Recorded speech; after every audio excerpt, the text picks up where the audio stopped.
Assalamualaikum warahmatullahi wabarakatuh. Ketemu lagi dengan Bu Heni di pelajaran matematika. Semangat untuk belajar hari ini anak-anak hebat kelas 9. Kita melanjutkan materi minggu lalu, yaitu tentang kekongruenan dan kesebangunan, tapi bagian keduanya yaitu tentang kesebangunan bangun datar. KKM 65, jadi semua tugas harus minimal nilai 65 dan mengumpulkan tepat waktu. Jika tidak mau, dikurangi nilainya. Oke. Tujuan pembelajaran hari ini, setelah kalian menyimak video, kalian dapat menjelaskan syarat atau sifat dua segitiga yang kongruen. Kedua, kalian dapat menentukan panjang sisi atau besar sudut dari dua bangun datar yang sebangun, ya. Nah, sebelum kita masuk ke sebangunan, kita bahas dulu kekongruenan, khususnya pada segitiga. Karena waktu Rabu lalu, itu kita belajarnya kekongruenan pada bangun datar. Bangun datar itu bisa macam-macam ya, bisa segitiga, persegi panjang, trapesium, layang-layang, dan sebagainya. Tapi ini lebih khususnya pada segitiga. Nah, dua segitiga dikatakan kongruen jika memenuhi salah satu kondisi berikut, yaitu sisi. Jadi semua sisinya sama. Jadi kita membicarakan dua buah segitiga, kemudian dua buah segitiga yang kongruen, kemudian jika memenuhi syarat ini, maka dua segitiga tersebut dikatakan kongruen. Yang pertama, sisi. Yang kedua, sisi sudut sisi. Yang ketiga, sudut sisi sudut, kebalikan nomor 2 ya. Yang terakhir, sudut sisi. Nah, ini apa maksudnya? Langsung kita terapkan dalam contoh soal aja, supaya lebih jelas. Ada contoh seperti ini. Nah, pada gambar di bawah ini segitiga A, D, C, yang sebelah kiri ya. Kelihatan kan? Di dalam segitiga ini sebenarnya ada 3 segitiga. Yang kiri ADC, ADC. Yang kedua yang kanan BDC. Yang ketiga yang besar ABC, ya kan? Tapi ini yang kongruen ada 2, yang kiri dan kanan. ADC dan BDC. Kalau ada soal seperti ini diminta syarat dua segitiga kongruen, kalian pisahkan dulu dua segitiganya. Seperti ini, yang pertama dan yang kedua. Kemudian langkah selanjutnya kita beri nama sesuai dengan soalnya. Yang kiri ini yang kiri ini segitiga ADC kan? Yang kiri berarti A, tengahnya D, atasnya betul C. Yang kanan B, dia kanan juga. Harus posisinya sama. Kemudian D, atasnya C. Nah, jangan lupa tandanya sesuaikan. Siku-siku di sini, otomatis di sini juga siku-siku. Kemudian mana lagi tandanya? Oh, ini nih, ya kan? Ini artinya panjang sisinya sama. Ini dan ini. Berarti panjang AD sama dengan BD. Nah, sekarang syaratnya memenuhi yang mana? Caranya, kalian cari kesamaan antara dua segitiga kongruen ini. Bisa berupa sisi, bisa berupa sudut.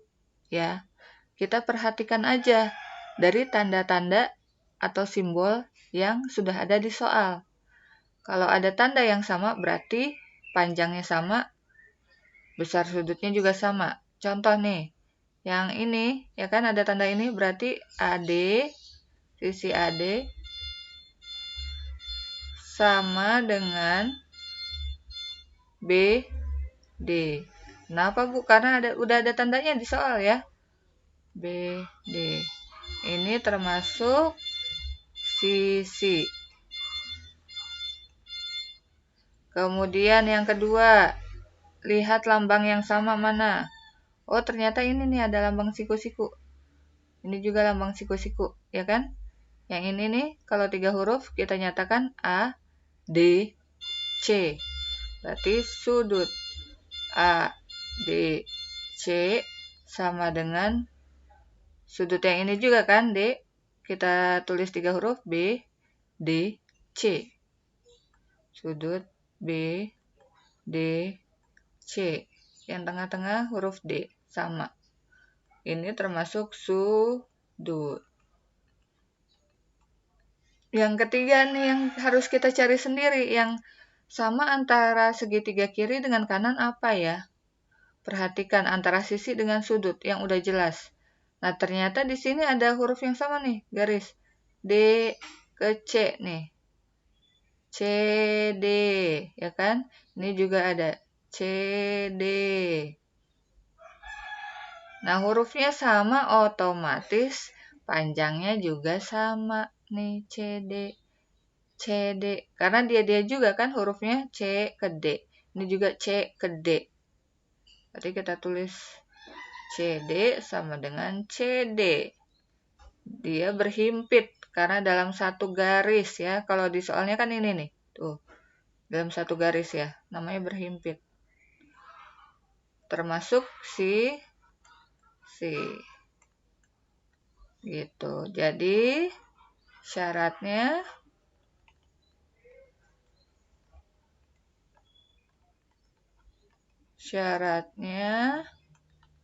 sisi, sudut, sisi. Nah, ini jawabannya. Mana sisi, sudut, sisi? Oh, yang C ternyata. Gitu ya. Semoga bisa dipahami ya. Ini nggak ada hitung-hitungan kalau syarat kongruen. Tadi Ibu tulis alasannya karena berhimpit.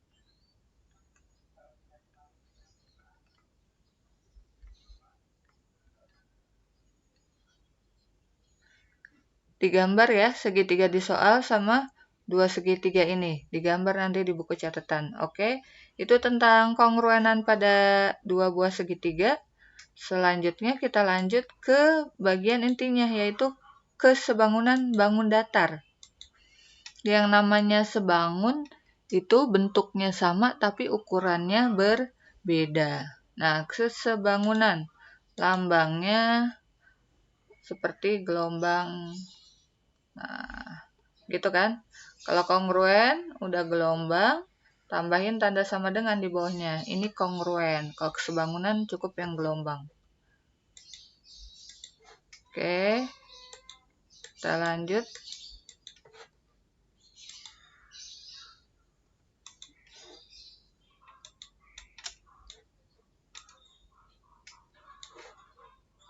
Selanjutnya, nah ini, pada soal kesebangunan menggunakan perbandingan untuk mencari panjang salah satu sisinya. Intinya menggunakan perbandingan, ya. Pokoknya kalau soal kesebangunan, intinya menggunakan perbandingan. Tinggal kita bandingkan sisi yang satu dengan sisi yang lainnya. Nah, contoh soal, diketahui trapesium ABCD ini sebangun dengan PQRS. Diketahui trapesium ABCD sebangun dengan PQRS. Tentukan panjang PS dan AB.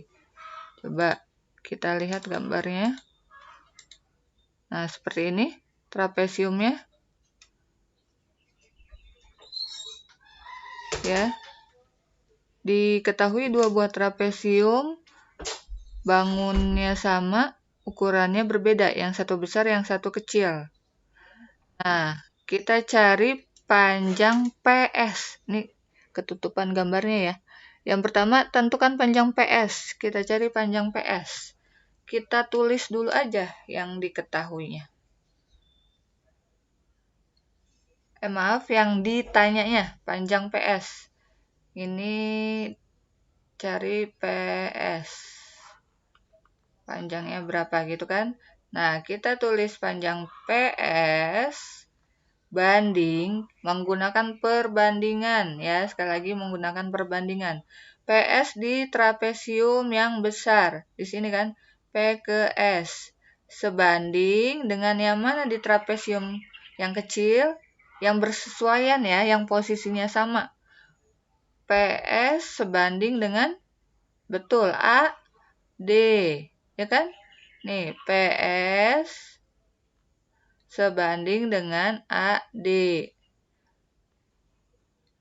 Yang bersesuaian ya, sama dengan, nah, awalnya di trapesium yang besar, berarti balik lagi ke trapesium besar. Nah, trapesium besar harus kita gunakan yang diketahui sisinya. Ada 12, ada 16. Coba kalau kita pakai 16, PQ sebanding dengan AB. Tapi AB nggak diketahui. Ya nggak bisa. PS nggak diketahui, AB nggak diketahui, ya nggak bisa. Berarti jangan pakai yang PQ. Ya. Nah, berarti pakai yang satu lagi, yaitu SR. Coba hapus ini. Kita ganti dengan SR. Nih, SR atau RS ya, sebanding dengan yang atas kan, CD. CD. Gitu. Itu RS Ibu ganti deh. Sebenarnya sama tapi yang didahulukan huruf yang duluan dulu ya, R dulu, baru S gitu kan. Nah, sampai sini paham ya? Jadi pertama tulis yang ditanya dulu, nih yang ditanya nih PS. PS sebanding dengan apa di trapesium kecil AD. Sama dengan balik lagi ke trapesium besar karena awalnya mulainya dari trapesium besar. Kita pakai RS sebanding dengan CD, gitu kan? Nah, sampai sini tinggal kita tulis PS, kita misalkan X, boleh, per, ini X ya, PS. AD-nya lihat diketahuinya berapa? 4, sama dengan RS, RS-nya berapa? 12, per CD-nya berapa? 6. Sampai sini kita kali silang. Karena pecahan dan ada tanda sama dengan. Tulis yang ada X-nya dulu. X kali 6. Coba lanjutkan di sini ya. X kali 6, 6X. Sama dengan 12 kali 4. Nilang ya. Ngalinya silang. X sama dengan 12 kali 4, 48. Ini gini dulu kan, 6X sama dengan 12 kali 4, 48. Di depan X ada 6. Kita hilangkan 6-nya, tapi kita pindahkan ke kiri jadi bagi ya. Tadi kan ini di ruas kiri kali. Pindah ke kanan jadi bagi. 48 bagi 6. Sama dengan berapa? 8 cm. Jadi panjang PS sama dengan 8 cm. Paham sampai sini ya, insya Allah. Jadi intinya gunakan perbandingan. Udah tahu perbandingannya, tinggal kali silang gitu. Udah dilanjutkan perhitungannya, dapat hasilnya. Oke, coba kita cari panjang AB-nya supaya lebih paham lagi. Lanjut yang kedua, panjang AB. Panjang AB, AB, ini yang kita cari panjang AB. Seperti biasa, karena yang dicari AB, ya kita tulis dulu AB.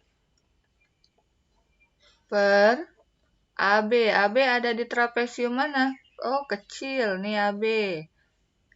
Ya, ada di trapesium kecil. AB sebanding dengan apa di trapesium besar? PQ. Ya kan?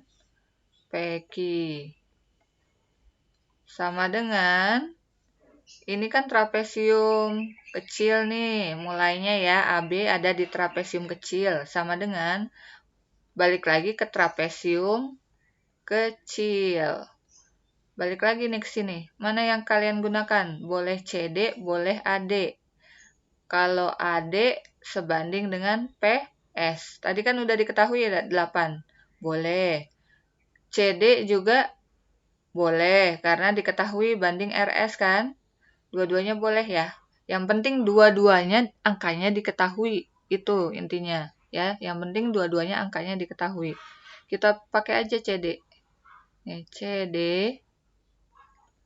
pada trapesium kecil sebanding dengan RS pada trapesium besar.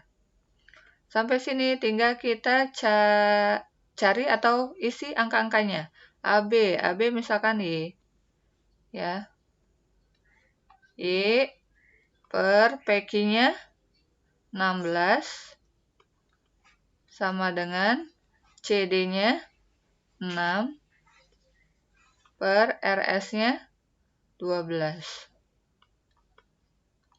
Nah, kali silang Y kali 12, 12Y sama dengan 16 kali 6, 16 kali 6 gitu kan. 12Y sama dengan 16 kali 6 berapa? Betul, 96. Berarti Y sama dengan 96 dibagi 12. Y sama dengan berapa nih? 8 ya. Oh, kebetulan sama nih tadi. Tadi PS-nya 8, AB-nya juga 8. Kebetulan sama. Jadi, nih panjang apa yang ditanya? AB adalah 8 cm. Oke, itu cara mencari panjang AB ya. Intinya, kalau dalam soal kesebangunan, kalian gunakan perbandingan. Kalian bikin dulu perbandingannya, kalau udah dibuat, tinggal diisi angka-angkanya, kemudian selanjutnya tinggal kali silang. Ya, oke? Dicatat semua, yang ada gambarnya digambar. Kalau sudah selesai, baru lanjut ke latihan soal. Latihan soal, kerjakan di LKS. Maksudnya soalnya di LKS, kalian kerjakan di buku latihan. Yang pertama halaman 24 nomor 3, digambar ya. Yang kedua halaman 28 nomor 2 dan 5. Dan terakhir halaman 31 nomor 5. Yang nomor 3 ini soal kongruensi bangun datar yang minggu lalu Ibu jelasin. Ya, ini pengulangan supaya nggak lupa. Kalau nomor 1 dan 2, caranya sama seperti yang barusan Ibu jelaskan. Nomor 3, ini sama seperti yang hari Rabu lalu. Oke, dikerjakan tepat waktu supaya tidak ada pengurangan nilai. Oke, semangat untuk mengerjakan tugas-tugas hari ini. Terima kasih sudah menyimak video ini. Tetap terapkan 3M ya, walaupun masih di rumah. Sampai ketemu lagi dengan Bu Heni di pelajaran berikutnya. Wassalamualaikum warahmatullahi wabarakatuh.